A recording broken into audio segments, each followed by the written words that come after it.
September 25th, 1066. One Viking held a bridge against the entire English army for 3 hours.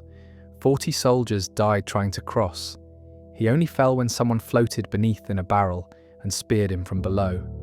That's the heroic berserker legend. The fearless warrior fueled by mushrooms and bearskins. Complete lie. Berserkers weren't heroes. They were 13-year-old boys taken into forests and psychologically tortured until their minds broke. Sleep deprivation, forced self-mutilation. Techniques designed to create a mental switch that could transform them into weapons that felt no pain and couldn't stop killing. The problem? That switch could flip any time. A raised voice, a sudden movement. And when it did during peacetime, in villages full of civilians, these weapons turned on their own people. Viking society created them, profited from them, then had to hunt them down and erase them from history because what berserkers actually did was too horrifying even for a culture built on violence. In 872, a boy named Bjorn walked into the Norwegian forest. 2 years later, he returned, and his own mother didn't recognize him. His father wouldn't let him in the house. Subscribe to see the full story of what they did to him. This is how it all began. Chapter 1. The Breaking. In the winter of 872, a 13-year-old boy named Bjorn disappeared from his father's farm in what is now Western Norway. The sagas don't record his family name, only that his father was a carl, a free farmer, neither wealthy nor destitute. Bjorn wasn't kidnapped. He wasn't stolen by raiders or lost in a blizzard. He walked into the forest voluntarily, following 3 older men, and he wouldn't see his family again for 2 years. When he returned, his mother didn't recognize him. His father refused to let him sleep inside the house. The boy who left had become something else, something that made even hardened Viking warriors uncomfortable in his presence. This was how it began. Not with glory or honor, but with a recruitment that looked more like a cult initiation than military training. The men who created berserkers, often former berserkers themselves, who had somehow retained enough sanity to function, sought out specific types of candidates. They didn't want the strongest boys or the most skilled fighters. They wanted the traumatized, the desperate, the ones who had already glimpsed something dark in themselves. Orphans whose families died in raids. Boys who had killed for the first time and discovered they liked it. Young men whose fathers beat them so severely that violence felt like home. The selection process was brutal in its psychological precision. Historical accounts from the Ynglinga saga and Hrafnsmal describe the first phase of berserker training, though the sagas sanitize it considerably, presenting it as mystical rather than methodical torture. The initiates were taken deep into forests, far from settlements, to isolated camps where screaming wouldn't carry to human ears. For the first month, they weren't allowed to sleep more than 2 hours at a stretch. Older berserkers would wake them with sudden violence, roaring in their faces, sometimes beating them without explanation. The sleep deprivation alone would have induced hallucinations, paranoia, a constant state of hypervigilance that begins to rewire the brain's threat response. But that was just preparation. The real breaking came through a technique that modern psychologists would recognize as forced dissociation. The initiates were subjected to scenarios designed to fragment their sense of self, to create a division between their normal consciousness and a separate state that could be triggered on command. They were forced to hurt themselves in specific, ritualized ways. Not random violence, but controlled mutilation, biting the inside of their cheeks until blood filled their mouths, holding their hands over fire until the skin blistered, standing naked in winter streams until hypothermia set in, then being dragged out and beaten until their body heat returned. The point wasn't just to build pain tolerance. Pain tolerance can be trained through gradual exposure, through meditation, through any number of techniques that leave the psyche intact. This was different. This was about teaching the mind to flee from the body, to create a mental space where pain didn't exist because the person experiencing it wasn't really them anymore. It was about building a switch that could be flipped, transforming a human being into something that fought without the normal limitations of fear, pain, or self-preservation. Archaeological evidence from mass graves in Trelleborg and Fyrkat, Viking ring fortresses in Denmark, supports the brutality of this training. Among the warrior burials, researchers have found skeletons of young men with distinctive patterns of healed injuries. Compression fractures in hand bones consistent with repeated striking of hard surfaces. Tooth enamel worn down to the dentin from grinding. Healed rib fractures that suggest they were broken during adolescence and never properly set. These weren't battle wounds. These were training injuries, the physical evidence of systematic abuse. The initiates were also subjected to sensory extremes designed to break down their normal perceptual boundaries. Days spent in complete darkness, in underground chambers, hours staring at flames until vision distorted and hallucinations began. Forced consumption of substances that, contrary to popular myth, weren't psychoactive mushrooms, but rather combinations that induced extreme nausea, disorientation, and physiological stress. Henbane in carefully controlled doses that wouldn't kill, but would push consciousness to its edges. Extract from bog myrtle, which in concentration causes confusion and aggression. These weren't recreational drugs. They were tools of psychological demolition. By the third month, according to fragmentary accounts from the Vatnsdæla saga, the initiates began to change in visible ways. They stopped making eye contact. Their speech became clipped, reactive, rather than thoughtful. They moved differently, always tense, always ready to explode into violence. The handlers recognized these signs as progress. The person was receding. The weapon was emerging. The final phase involved what the sagas euphemistically call the first fury. The initiate would be deliberately triggered into their dissociative state for the first time in a controlled environment. Sometimes this involved being attacked by multiple handlers simultaneously, overwhelming their ability to respond rationally, forcing the mind to flee into that separate space they'd been building. Sometimes it involved substances and sleep deprivation pushed to breaking point while being subjected to continuous verbal abuse and physical pain. However it was achieved, the goal was the same: to make them snap, to cross over into that altered state where they became berserkers. And what happened during that first fury revealed why communities would come to fear these warriors more than any external enemy. The initiates didn't just fight back against their attackers, they destroyed everything in reach. They bit and clawed and smashed their heads against trees. They wounded themselves as readily as they wounded others. Most critically, they couldn't stop when told. The berserker state, once triggered, had to burn itself out. It could last minutes or hours, and during that time, the person inside was essentially gone, replaced by something operating on pure predatory instinct. Bjorn, the 13-year-old who walked into those woods, experienced all of this. When he emerged 2 years later, he could still perform basic tasks, could still speak and eat, and follow simple commands. But something fundamental had been carved out of him. His father's refusal to let him inside the house wasn't cruelty. It was recognition that his son had become dangerous in ways that made locked doors meaningless. Because berserkers, once created, existed in a permanent state of barely controlled volatility.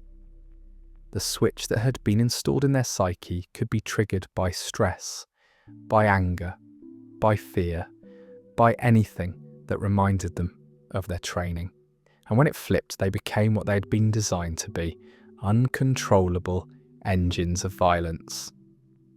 The question that haunted Viking society, the question that would eventually doom the berserker tradition entirely, was simple. What do you do with such weapons during peacetime?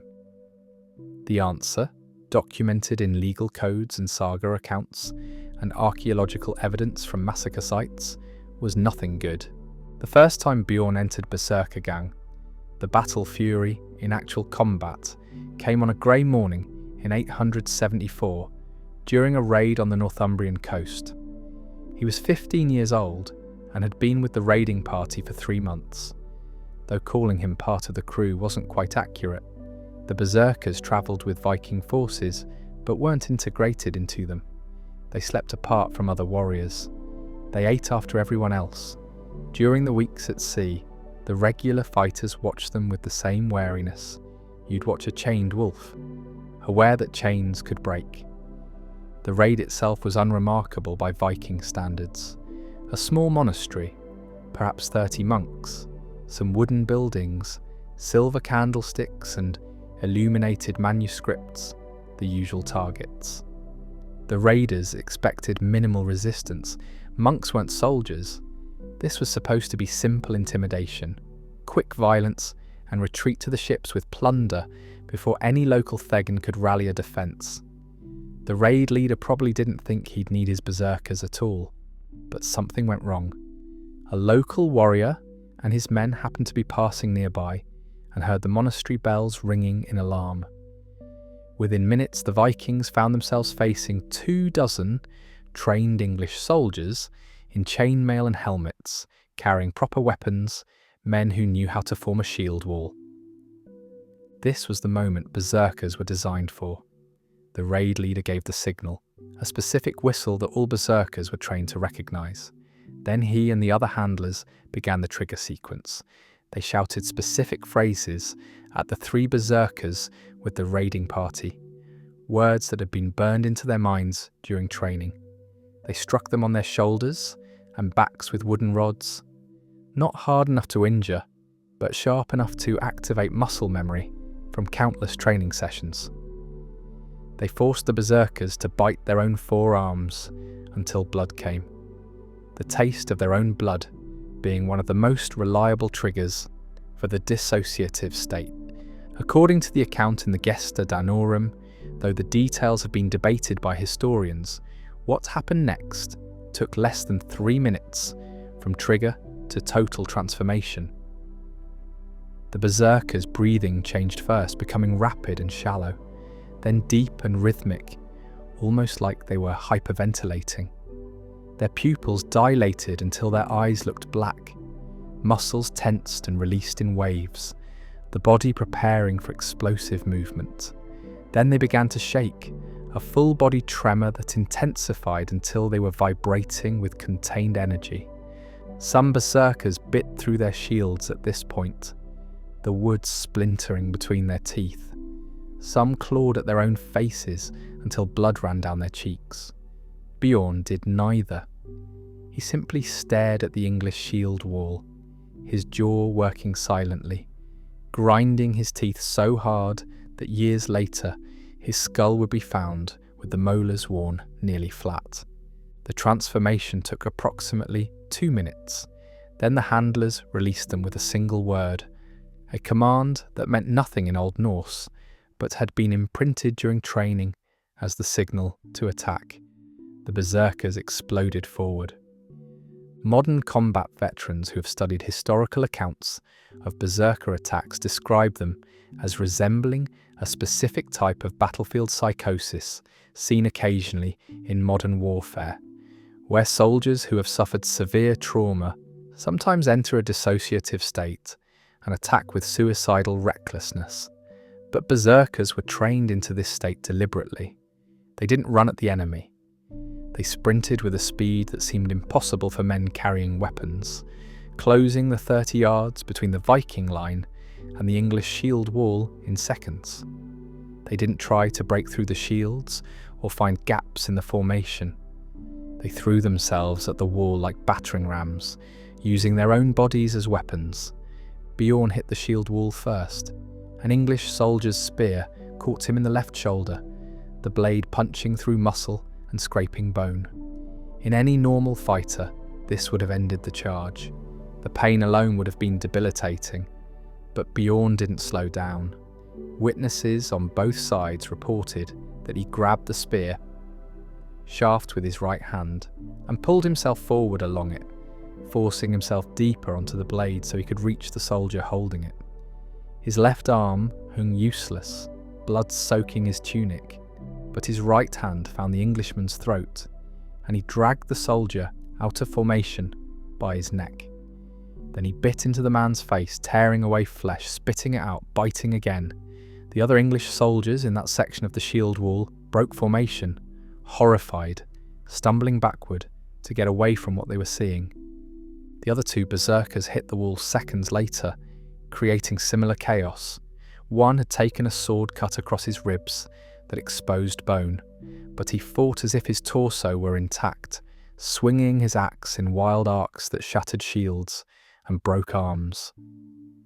The third berserker had lost his weapon entirely, but was using his hands and teeth, fighting like an animal, targeting faces and throats, spreading blood and terror in equal measure. The English shield wall, which had been solid and disciplined moments before, disintegrated into individual soldiers, trying to defend themselves against attackers who felt no pain and showed no fear. The regular Viking warriors used this chaos to press their own attack, and within 5 minutes, the fight was over. The English were dead or fleeing. The monastery burned. The raid was successful. But the berserkers didn't stop fighting. This was the problem, the fatal flaw in the weapon that Viking society had created. Bjorn was still attacking corpses, smashing his axe into bodies that had stopped moving minutes ago. The other berserkers were the same, locked in their fury, unable to distinguish between living enemies and the dead, between threat and safety, between friend and foe. When one of the regular Vikings tried to pull Bjorn away from a corpse he was mutilating, Bjorn turned on him instantly, nearly taking off the man's arm before the handlers could intervene.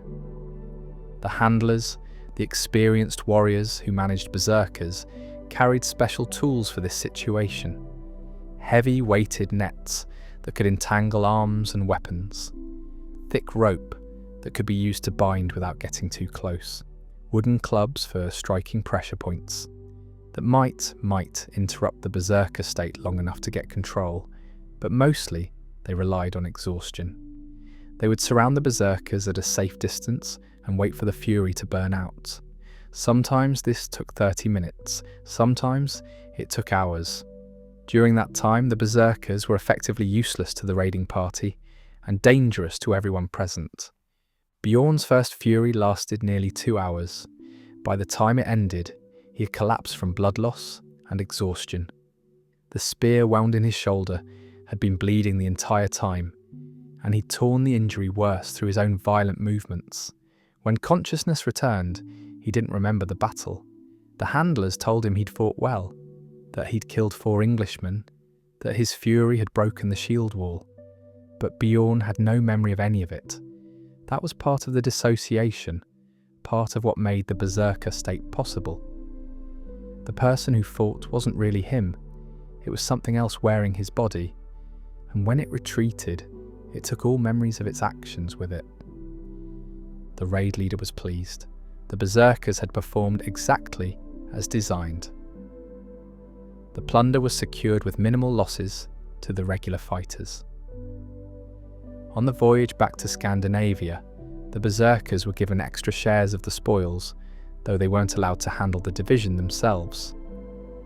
Their shares would be held by their handlers, distributed slowly over time, because berserkers couldn't be trusted with sudden wealth. They couldn't be trusted with much of anything, really. They were too unstable, too prone to violence, too disconnected from the social bonds that kept other warriors in check, but they were effective. Word of the raid spread through Viking networks. Other warlords heard about how 3 berserkers had broken an English shield wall in minutes. Demand for berserkers increased. More young men were taken into the forests. More families lost their sons to the breaking. More of these human weapons were created and deployed across the violent landscape of late 9th century Scandinavia and the British Isles.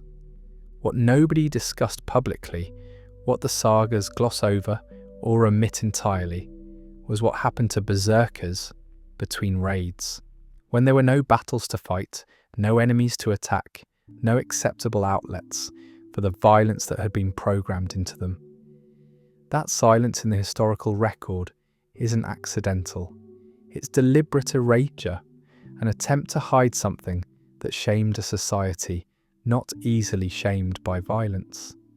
Because berserkers didn't just fight in battles, they couldn't turn off their capacity for violence any more than they could turn off their need to breathe.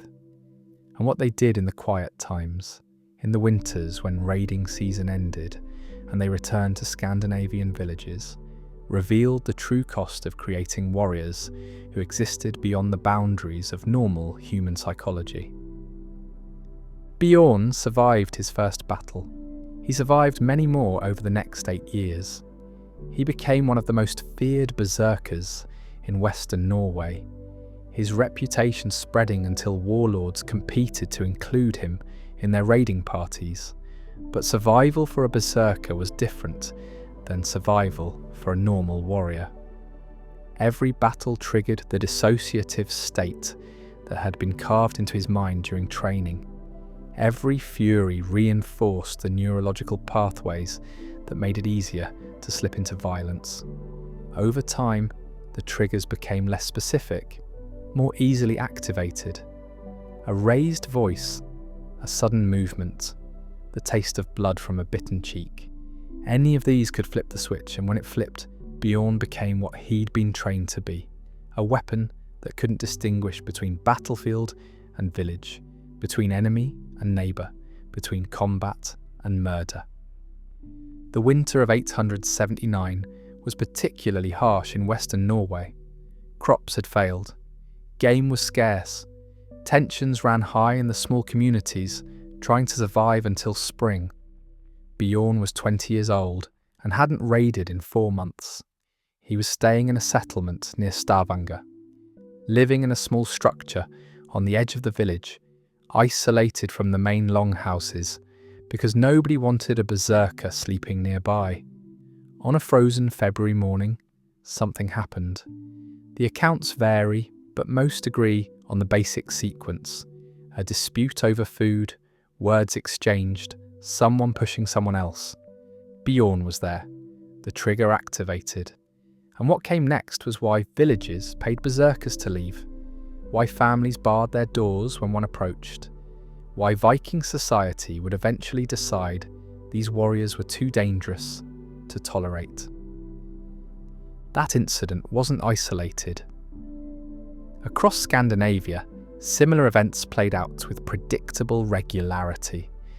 The laws of various Norse communities began including specific provisions about berserkers, regulations that revealed how common and how serious the problem had become. But law codes only tell part of the story. The rest is written in massacre sites, in mass graves, in archaeological evidence of violence that occurred far from any battlefield. The next phase of this history gets darker still, because what Viking society did with its berserkers, when raids weren't available, reveals truths about medieval warfare that most historical accounts prefer to ignore. Chapter 3: The Winter Terror. The February morning in 879 started with an argument over dried fish. A farmer named Orm had accused another man of taking more than his share from the communal stores. Voices rose, hands shoved. In a normal winter dispute, elders would have intervened, tempers would have cooled, the matter would have been settled by the local thing, the community assembly that mediated such conflicts. But Bjorn was standing nearby when the shoving started. His handlers weren't present. Nobody was there to recognize the signs, the rapid breathing, the dilating pupils, the jaw muscles tensing as his teeth ground together. By the time anyone realized what was happening, Bjorn had already entered berserkergang. The farmer who had started the argument died first. Bjorn's hands found his throat before anyone could react. The snapping sound of the man's neck carried across the frozen ground. Then Bjorn turned on the second farmer, the one who had been accused. An axe hung on the wall of a nearby storehouse. Bjorn grabbed it. What happened next took less than 5 minutes, but left 7 people dead and 4 more critically wounded. Men, women, it didn't matter. The berserker state didn't distinguish. Anyone who moved, anyone who screamed, anyone in Bjorn's line of sight became a target. He killed with the same mechanical efficiency he'd shown in battle. But these weren't armed warriors behind shields. These were farmers and fishermen and their families, caught in a slaughter that had nothing to do with warfare or raiding or any of the context that supposedly justified berserker violence. By the time Bjorn's handlers arrived, alerted by the screaming, it was over. Bjorn stood in the centre of the carnage, blood-soaked, his fury beginning to fade but not yet gone. The handlers approached carefully, using their techniques, their words, their tools. They got him bound eventually. They got him under control, but the damage was permanent, and not just to the 7 corpses cooling in the snow. The community had been shattered by this eruption of violence from within. Violence they had no defence against because Bjorn wasn't an enemy raider who could be fought off. He was supposed to be one of their own warriors, however strange and isolated. The betrayal of that assumption cut deeper than any blade. This is where the historical record gets uncomfortable, where modern historians have to confront evidence they'd prefer to dismiss as exaggeration or mistranslation. Because the Stavanger massacre wasn't unique. Archaeological excavations at settlement sites across Scandinavia have uncovered mass graves from the late 9th and early 10th centuries that don't fit the pattern of raid casualties or battle deaths. The victims are mixed demographics, old and young, male and female, buried hastily without the careful attention to grave goods and orientation that characterised normal Viking burials. The injuries on the skeletons show a specific pattern: blunt force trauma to skulls, severed limbs, defensive wounds on forearms where victims tried to protect themselves. These are massacre sites, and their locations far from coastlines and trade routes suggest the violence came from within the communities, not from external raiders. The legal codes of the period provide context. The Gragas, Iceland's medieval law compilation, includes provisions specifically addressing berserkers. One section states that if a berserker kills during his fury, the handler is responsible for weregild, the blood price owed to the victim's family. Another section specifies that berserkers must be kept under constant supervision during the winter months when raids aren't occurring. A third provision, added later, bans berserkers from settlements entirely during certain seasons, forcing them to live in isolated camps away from populated areas. These aren't laws written to manage heroic warriors. These are desperate regulations trying to contain weapons that kept misfiring and killing the wrong people. But the laws reveal something else, something that makes the berserker phenomenon even darker. The handlers, the men who controlled and profited from berserkers, weren't always willing to pay weregild or follow the restrictions. Berserkers were valuable. A successful berserker could make his handler wealthy through shares of raid plunder. Warlords paid premium prices to include berserkers in their forces. There was economic incentive to keep these weapons operational, despite the civilian casualties they caused, so handlers developed a different solution to the peacetime violence problem. a solution that turned berserkers from defensive weapons into instruments of terror and social control. They rented them out, not for raids, but for intimidation, for enforcement, for the kind of work that required violence without the complications of law or honour. A farmer had a boundary dispute with his neighbour. Hire a berserker to stand on your property line. The dispute would resolve quickly, usually in your favour, because nobody wanted to risk triggering a berserker's fury over a few feet of land. A merchant suspected another merchant of cheating him? Send a berserker to collect the debt. Payment would be immediate and full. A jarl wanted to ensure a particular decision at the local thing assembly? Have berserkers present at the meeting? Voices would moderate, opposition would reconsider. Democracy functions differently when unstable weapons stand in the room, barely controlled, capable of erupting into mass violence at any moment. The sagas occasionally reference this practice, though always obliquely, always with the assumption that the audience already understands what's being discussed. In Egil's saga, the hero confronts two berserkers who have been terrorizing a district, demanding payments from farmers in exchange for not entering their berserker state. This is presented as villainy, as something exceptional requiring a hero's intervention. But the frequency with which such scenarios appear across different sagas suggests this wasn't exceptional at all.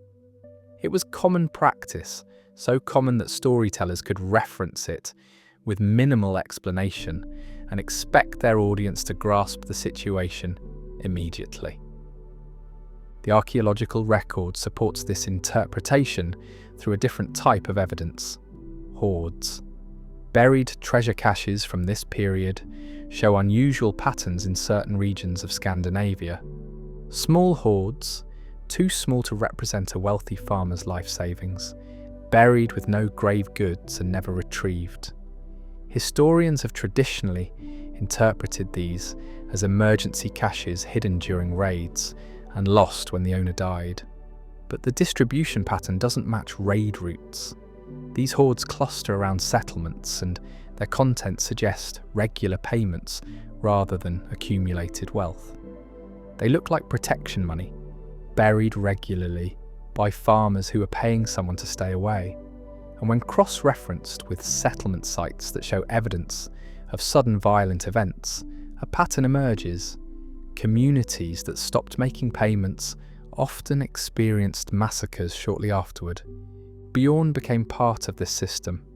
After the Stavanger incident, his handler paid the weregild for the 7 dead, though at reduced rates because the handler argued that berserker killings should be treated differently than normal murders. The families of the victims had no leverage to demand more. They were farmers. The handler had a berserker. The dispute settled on the handler's terms. Then Bjorn was moved to a different region, away from Stavanger, to a district where his reputation hadn't preceded him yet.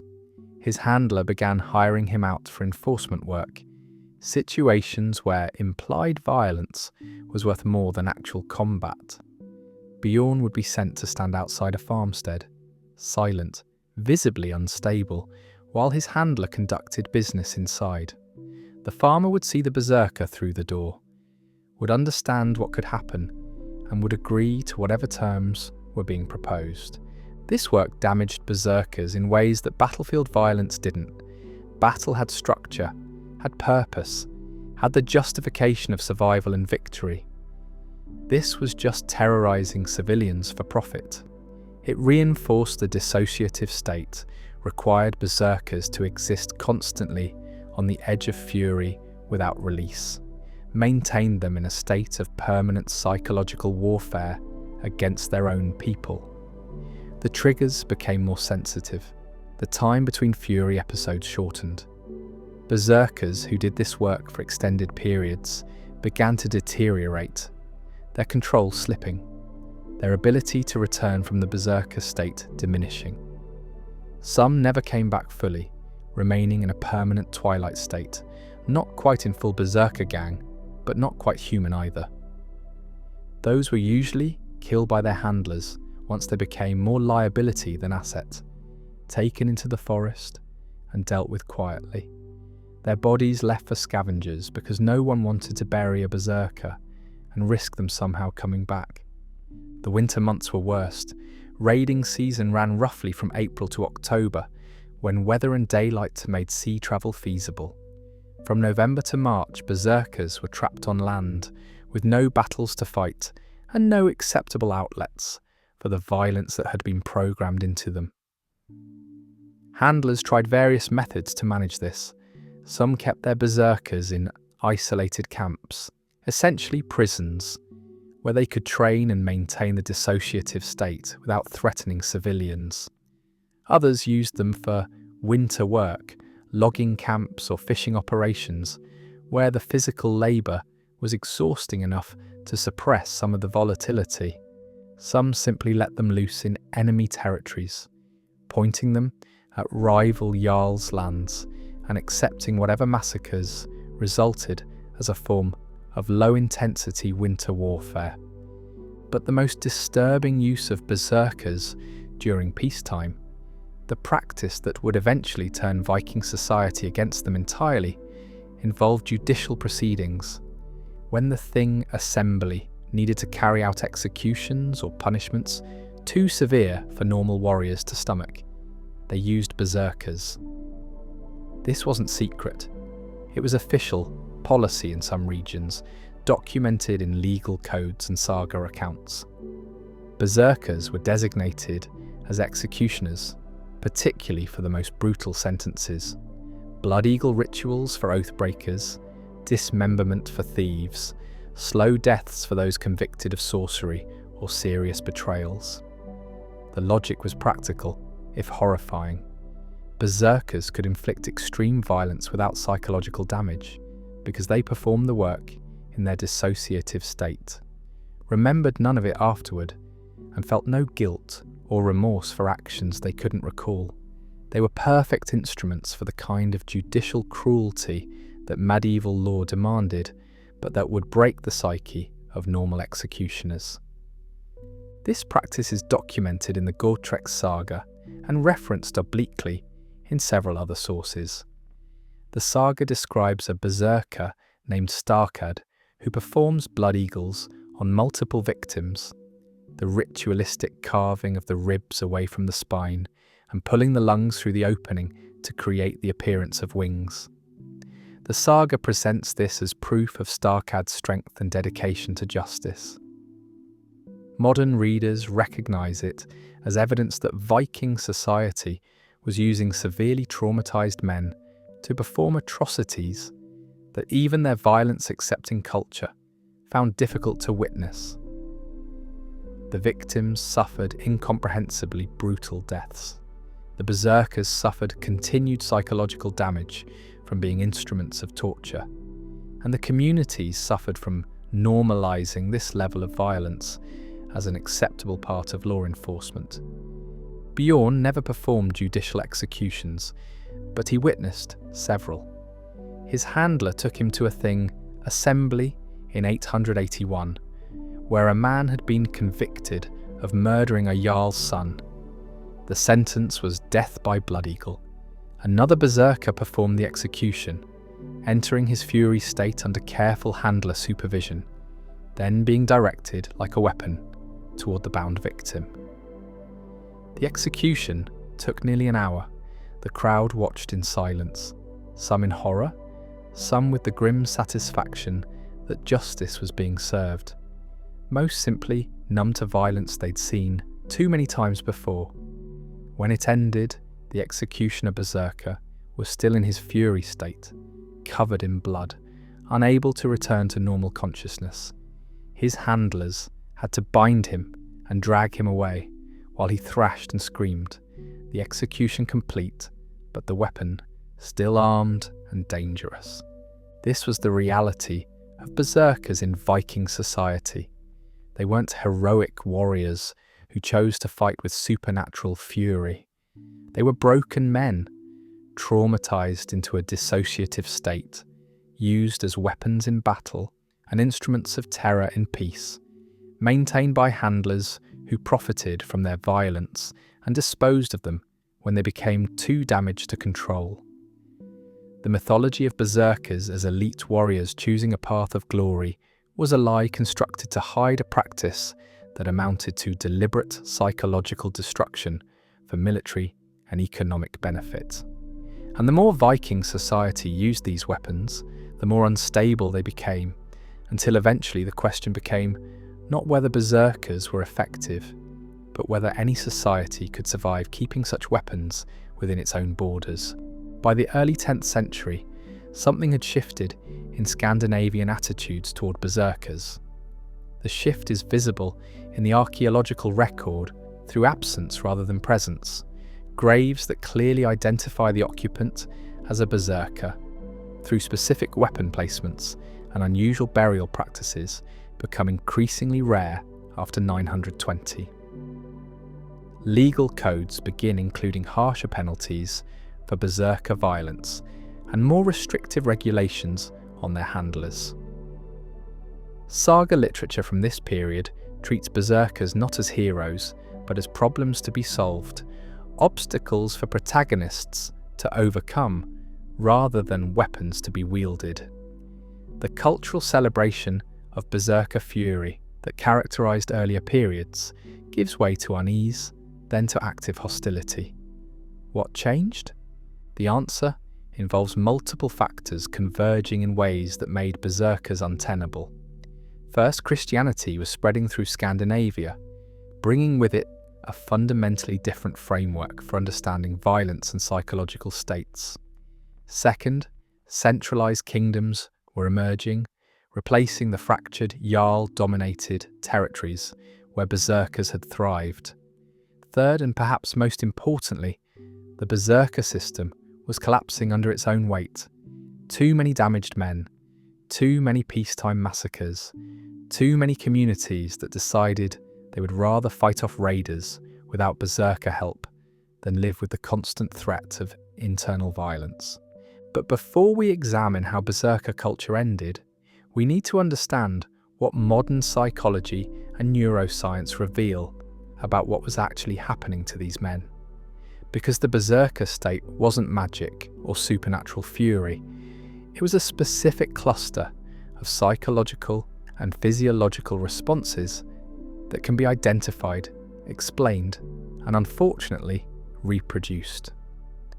Understanding the mechanism makes the deliberate creation of berserkers even more disturbing, because it reveals that Viking handlers had accidentally discovered, through trial and error, techniques for inducing severe dissociative disorders that modern military and intelligence agencies would later study and occasionally attempt to replicate. The berserker state corresponds most closely to what modern psychology calls a dissociative fugue with aggressive features.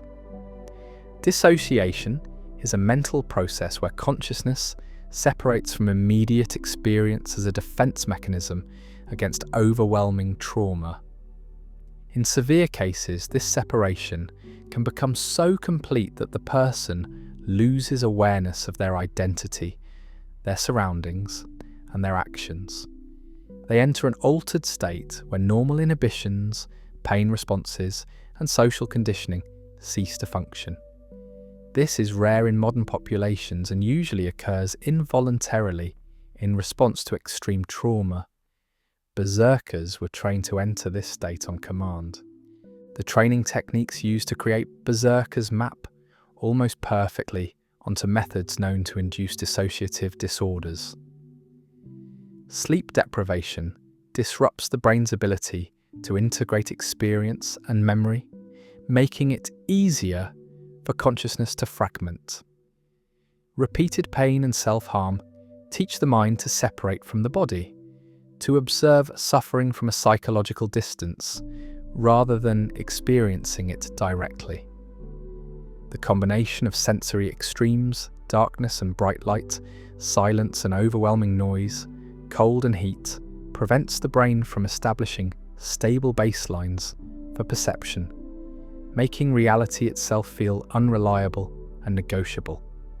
And the substances used, particularly henbane, which contains tropane alkaloids, similar to those in Jimson weed and belladonna, can induce delirium and dissociation without the euphoria associated with recreational drugs.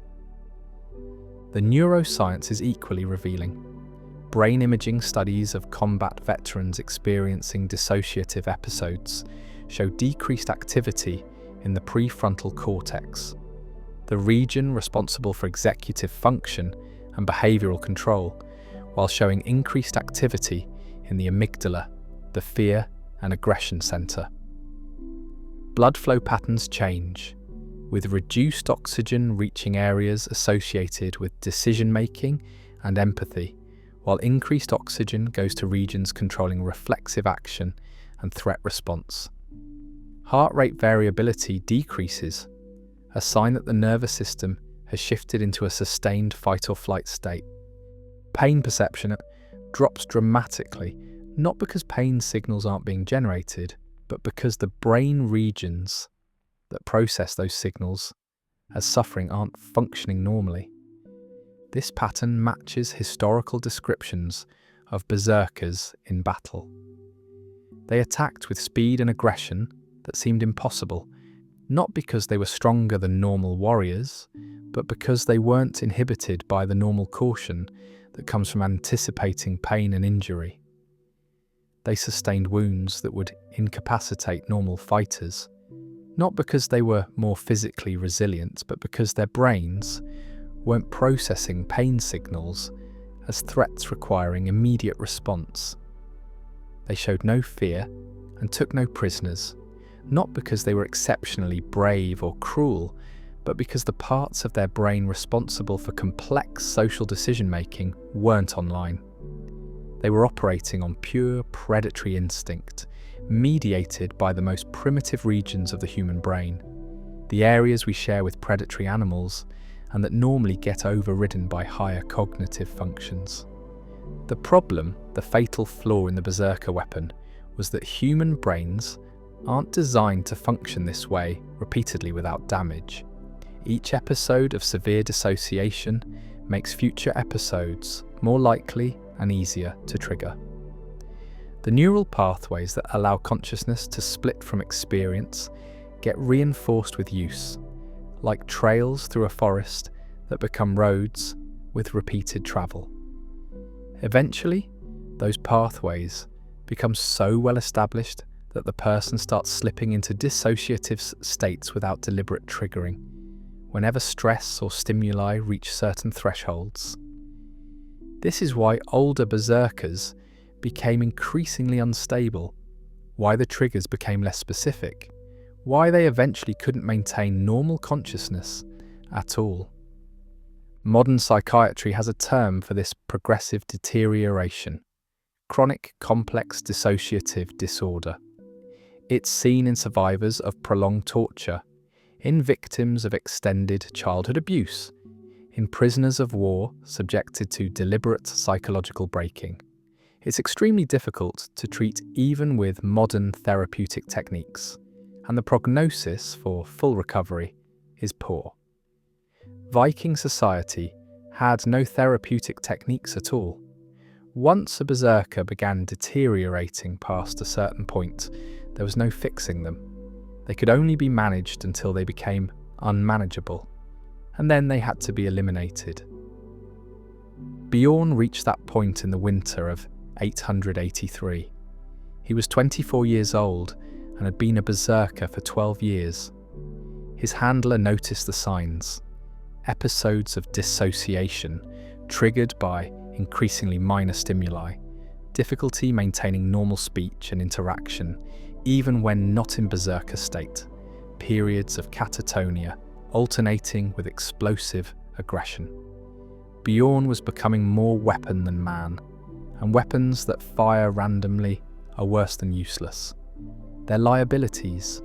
His handler made a practical decision. Berserkers who deteriorated past usefulness were usually killed quietly, but Bjorn's reputation was valuable. Stories of his battle prowess had spread through raiding networks. Other warriors knew his name. Killing him outright might damage the handler's reputation and reduce the market value of his other berserkers. So the handler chose a different option. He sold Bjorn to a Jarl in Sweden who was preparing a major raid into what is now eastern Latvia. The Jarl wanted berserkers for an assault on a fortified settlement and didn't care about long-term stability. He needed weapons for one battle, after which their continued function was irrelevant. This practice, the disposal of deteriorating berserkers through suicide missions or sales to foreign warlords, appears repeatedly in saga accounts once you know to look for it. Berserkers show up in stories as temporary characters, fight in one major battle, and then disappear from the narrative without explanation. Traditional readings interpret this as normal warrior attrition, but the pattern is too consistent. Berserkers who appear in sagas are almost never shown retiring, settling down, living to old age.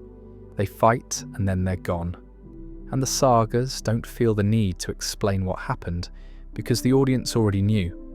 Berserkers didn't survive to retirement. They burned out and were disposed of, whether through death in battle, execution when they became too dangerous, or abandonment in foreign territories where they were no longer their handler's problem. Bjorn went on that raid into Latvia.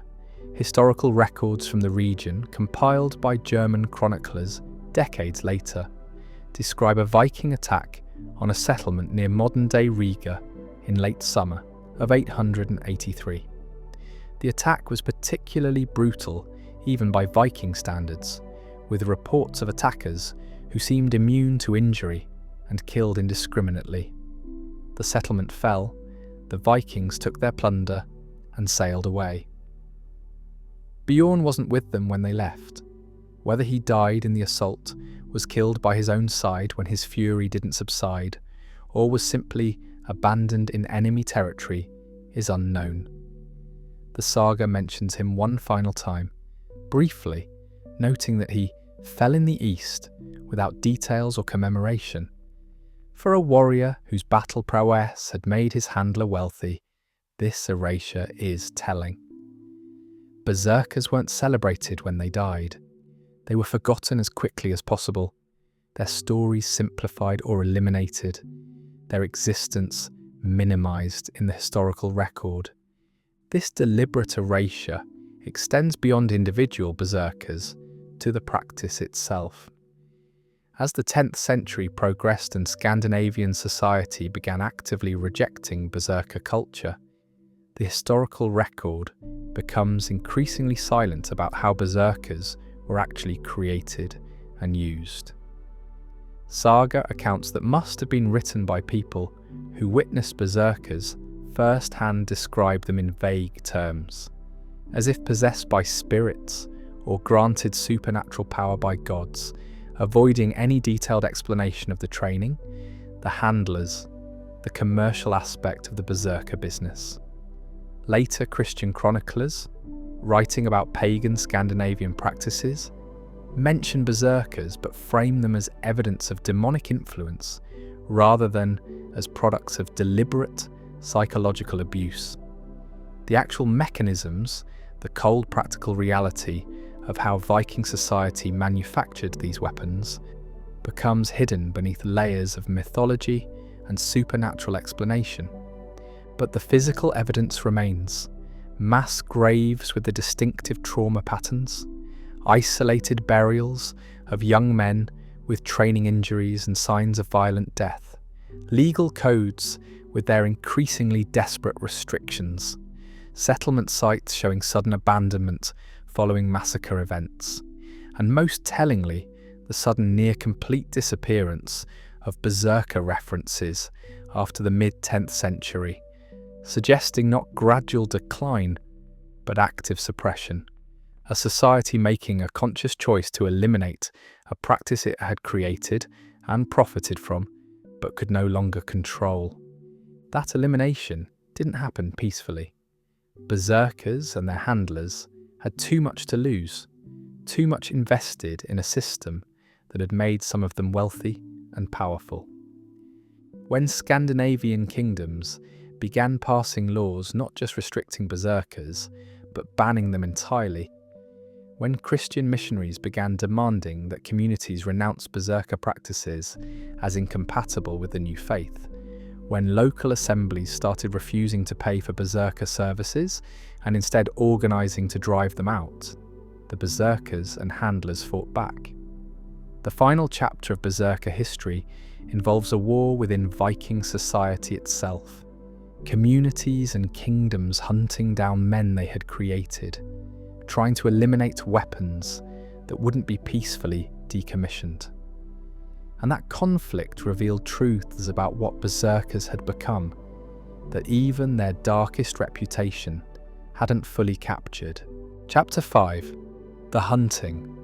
In the year 996, King Olaf Tryggvason of Norway issued a decree that changed the trajectory of Scandinavian society.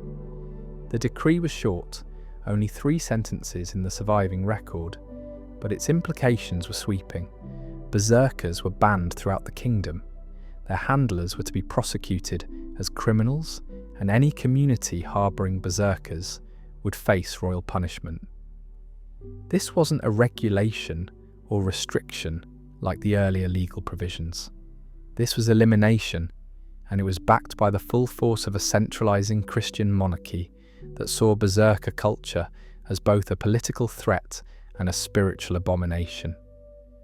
Olaf wasn't the first Scandinavian ruler to move against berserkers, but he was the most systematic. Harald Bluetooth of Denmark had passed similar laws decades earlier. Though enforcement had been inconsistent, Olaf was different. He had converted to Christianity with the fervour of a true believer, and he saw the Christianization of Norway as requiring not just the destruction of pagan temples, but the elimination of pagan practices that he considered demonic. Berserkers, with their dissociative states and their violence that seemed to transcend human limitations, were obvious targets. The Christian framework interpreted them not as psychologically damaged warriors, but as men possessed by demons, and demons required exorcism or elimination. But Olaf's motivation wasn't purely religious. The political calculation was equally important. Berserkers and their handlers represented a form of privatized violence that undermined royal authority. They were weapons that jarls and wealthy farmers could deploy without going through official channels, private armies that made centralized control impossible. As long as powerful men could hire berserkers to enforce their will, the king's laws were suggestions rather than commands. Eliminating berserkers was as much about consolidating power as it was about saving souls. The handlers saw this clearly. They had built profitable businesses around berserker management. Some handlers controlled multiple berserkers, hiring them out as teams, taking percentages of raid plunder and enforcement fees. This was their livelihood and their power base. They weren't going to surrender it because a king with a new religion issued a decree. So when Olaf's men began enforcing the ban, arresting handlers and attempting to capture berserkers, the handlers fought back, and they used the only weapons they had, the berserkers themselves. The resulting conflict looked less like organised warfare and more like a series of massacres and counter-massacres spread across the Norwegian countryside over several years. Royal forces would arrive at a settlement known to harbour berserkers, only to be ambushed by handlers who had triggered their berserkers and pointed them at the soldiers. The berserkers would tear through the royal forces with their characteristic fury, killing indiscriminately. Then the handlers would flee while the berserkers were still in their dissociative state, leaving the weapons behind to be dealt with by whoever survived. Communities caught between the two sides suffered terribly. A village might comply with royal demands to expel berserkers, only to have those berserkers return days later. their handlers triggering them and sending them into the village as punishment for cooperation with the king. The sagas barely mention this period of internal conflict, which itself is evidence of how shameful it became to later generations. Egil's saga contains one brief reference to a time of troubles when berserkers made war upon Christians, framing it as religious conflict rather than acknowledgement of civil war. The Heimskringla, Snorri Sturluson's History of Norwegian Kings, mentions that Olaf cleansed the land of berserkers, but provides no details about how this cleansing occurred or how long it took. The silence in the historical record suggests events so brutal that even a society accustomed to violence found them difficult to commemorate. Archaeological evidence fills some gaps. Mass graves from this period, dated to the late 10th and early 11th centuries, show patterns consistent with systematic executions rather than battle casualties. The bodies are in single graves or small groups, buried without grave goods or ceremony, sometimes with evidence of death by drowning or burning rather than blade wounds. These burial practices suggest that captured berserkers weren't simply killed in combat, but were executed in ways specifically designed to prevent them from returning as Draugr, the undead warriors of Norse belief. The fear of berserkers extended beyond their living violence to paranoia about what they might become in death. That paranoia wasn't entirely irrational, given Norse spiritual beliefs. Berserkers were already halfway to being Draugr in life, existing in a liminal state between human and something else. Their burial practices, when they were given formal burials at all, reflected this ambiguity. Some berserker graves show the body weighted down with stones, as if to prevent rising. Others show signs of decapitation or dismemberment before burial, the body deliberately damaged to ensure it couldn't function even if reanimated. A few graves contain evidence of stakes driven through the corpse, the wood preserved in the soil, showing that this wasn't battlefield trauma but post-mortem mutilation, precautions taken against warriors deemed too dangerous to rest in peace. The methods used to hunt berserkers evolved as the conflict progressed. Initial attempts at direct confrontation proved too costly. Royal soldiers, even well-armed and well-trained, couldn't match berserkers in close combat once the fury state was triggered, so the hunters adapted. They used traps and ambushes designed to kill from a distance, pits filled with sharpened stakes, deadfalls that dropped boulders on paths known to be used by berserkers and their handlers, poisoned food left in abandoned settlements, fire, always fire, because berserkers trapped in burning buildings died like anyone else, regardless of their pain tolerance or dissociative state. The most effective technique, the one that appears repeatedly in the sparse historical accounts of this period, involved isolation and siege. Rather than confronting berserkers directly, royal forces would identify their locations, evacuate surrounding civilians, and then contain the berserkers in a limited area. No food goes in, no one comes out, wait for starvation or for the berserkers to attack in desperation, ideally when they're weakened and disoriented. This method took weeks but resulted in fewer casualties among the hunters. It also had the advantage of making the berserkers someone else's problem for a while, as handlers often abandoned their weapons once they were surrounded, fleeing to other regions and leaving the berserkers to fend for themselves. Handlers who were captured faced specific punishments, designed both as justice and as deterrent. The legal codes of the period specify that berserker handlers should be outlawed, a status that meant they could be killed by anyone without legal consequence. But many weren't simply killed. They were subjected to the same psychological techniques they had used on their berserkers, a grim irony that some Christian chroniclers presented as divine justice. Handlers were imprisoned in isolation, deprived of sleep, subjected to continuous interrogation about their practices and their business partners. Some broke and provided information that led to other handlers and berserkers. Some went insane from the treatment, their minds fragmenting under the same pressures they had deliberately inflicted on young men for profit. A few killed themselves rather than face continued torture disguised as justice. By 1015, roughly 20 years after Olaf's initial decree, berserkers had effectively disappeared from Norway.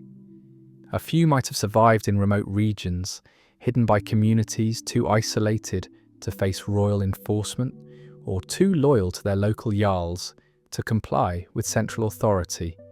But as an organised practice, as a business, as an accepted part of Viking military culture, berserkergang was finished in Norway.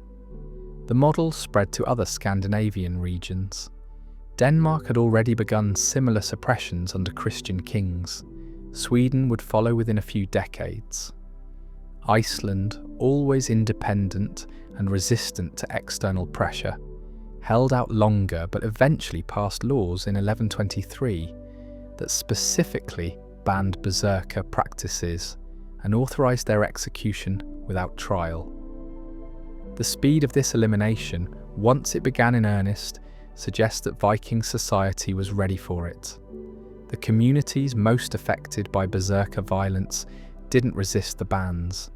They cooperated with royal forces, provided information about handler locations, sometimes took matters into their own hands before official hunters arrived.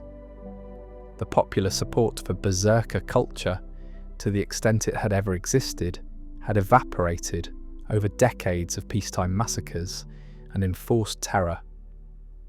People were tired of living in fear of weapons that had been created to protect them, but had become threats more immediate than any foreign raider. But eliminating the practice didn't eliminate the men. Berserkers who survived the initial hunting dispersed. Some fled to other regions, to areas still beyond Christian control, where berserker services might still be valued. Others tried to hide their pasts, to live as normal members of communities, though their training and psychological damage made integration nearly impossible. A few became outlaws in the traditional sense, living in wilderness areas and surviving through robbery and violence, their berserker abilities making them extraordinarily dangerous bandits until they were eventually tracked down and killed.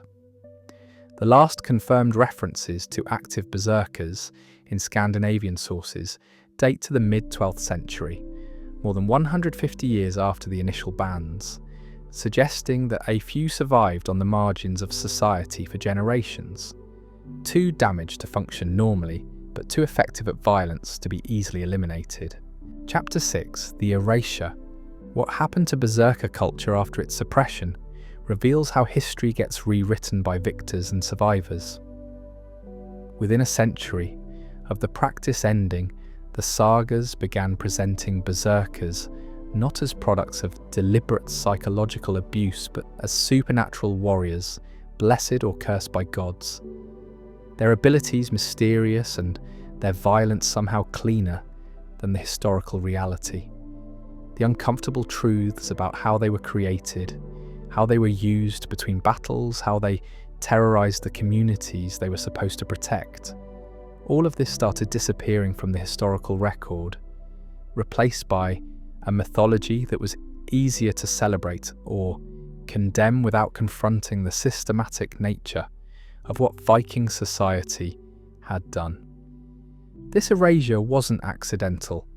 Christian chroniclers had ideological reasons to present berserkers as evidence of pagan demon worship, rather than as products of human cruelty and calculated violence. Pagan demons could be blamed on rejected gods and used to justify conversion. Human cruelty within Norse culture was harder to package into Christian narratives about barbarism giving way to civilization. So the supernatural explanation became dominant, and the practical mechanisms of berserker creation were lost or deliberately suppressed in written accounts. The Icelandic sagas, compiled in the 13th and 14th centuries from earlier oral traditions, show this process in action. Berserkers appear in these texts as obstacles, villains for heroes to overcome, their abilities treated as innate or God-given rather than trained. When Egil's saga describes the hero defeating two berserkers who have been terrorizing a district, the narrative presents them as having always been berserkers, as if the condition was something they were born with, rather than something that was done to them. The systematic training, the handlers, the economic networks that supported berserker management, none of this appears in the saga versions. The berserkers are just there, violent and strange, requiring heroic intervention. This mythologization served multiple purposes. It made the stories more dramatic, transforming complex social problems into straightforward good versus evil narratives.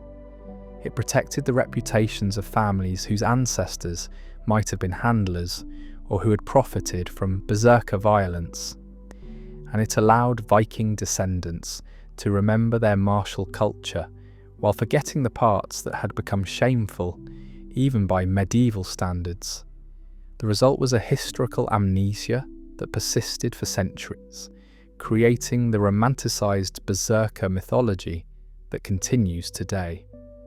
Modern popular culture has amplified this mythologization. Films and television shows depict berserkers as elite warriors choosing to fight with supernatural fury. Their condition presented as a form of power rather than damage.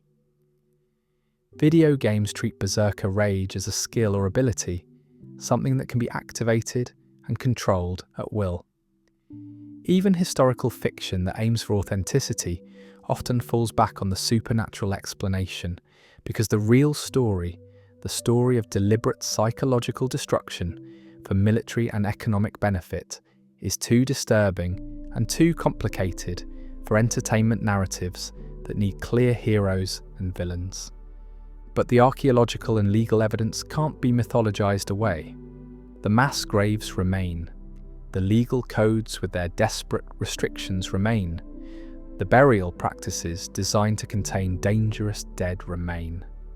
And when examined carefully, even the sagas contain traces of the truth beneath their supernatural veneer. The references to berserkers being unable to stop fighting once started. The mentions of communities paying berserkers to leave. The casual way sagas note berserkers dying without ceremony or commemoration. These details don't fit the heroic warrior narrative. They fit the historical reality of damaged men used as weapons and discarded when they broke. The real legacy of berserker culture isn't supernatural warrior fury.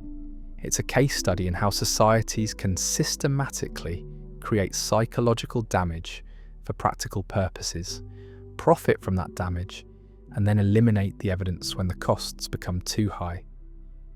Viking culture, for all its celebration of martial prowess and personal honour, created a system that took young men and destroyed their psyches, turned them into weapons that couldn't distinguish between enemy and civilian, battlefield and village, combat and murder.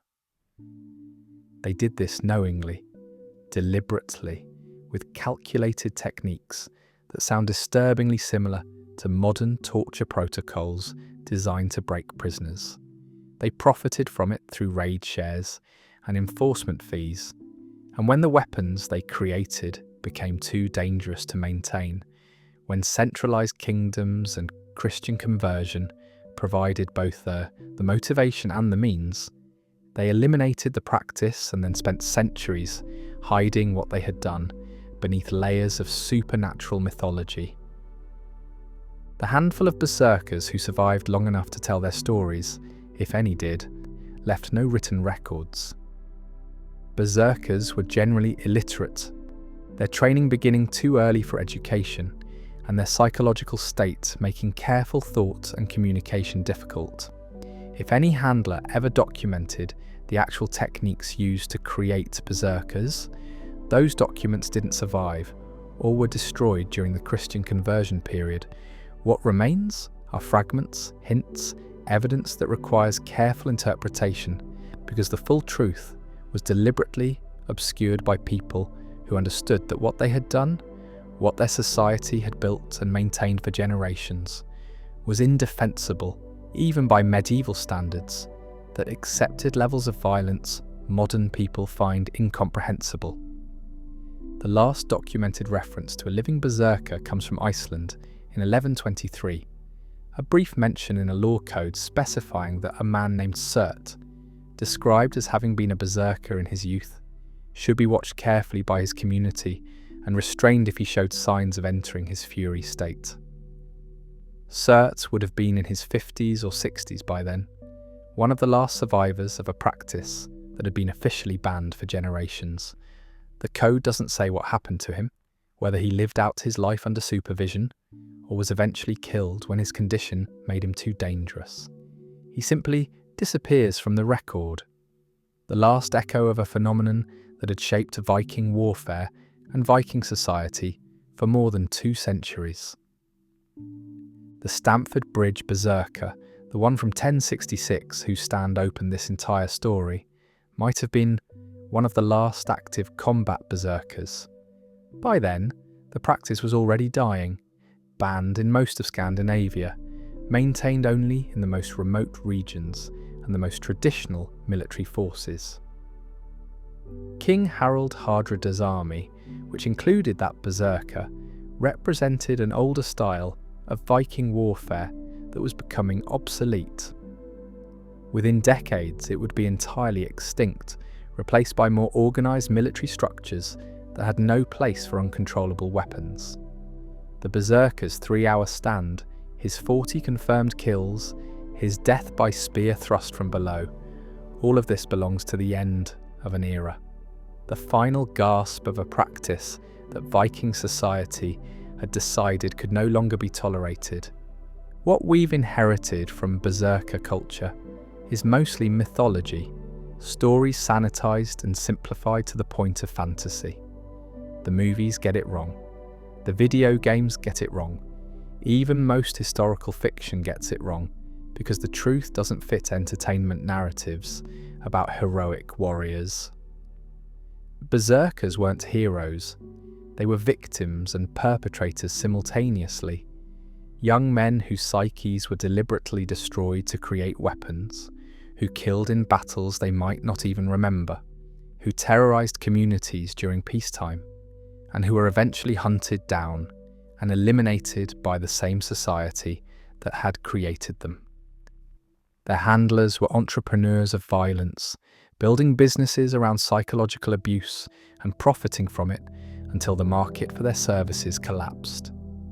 And Viking society as a whole was complicit, celebrating berserker fury when it was useful, making laws to manage the collateral damage, and finally deciding that the cost was too high and erasing the evidence of what they had done.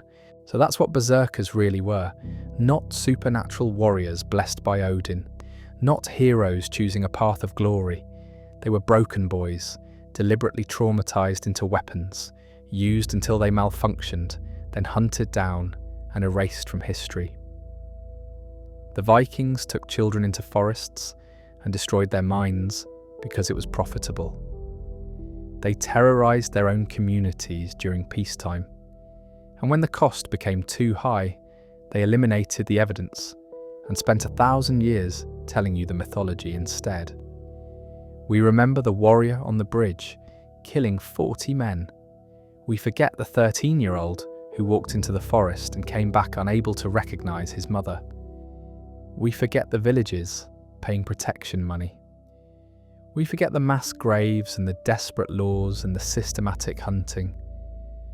We forget because the myth is easier than the truth. But now you know what they really did. And you know why they spent centuries making sure you wouldn't. Subscribe for more historical deep dives that go beyond the mythology.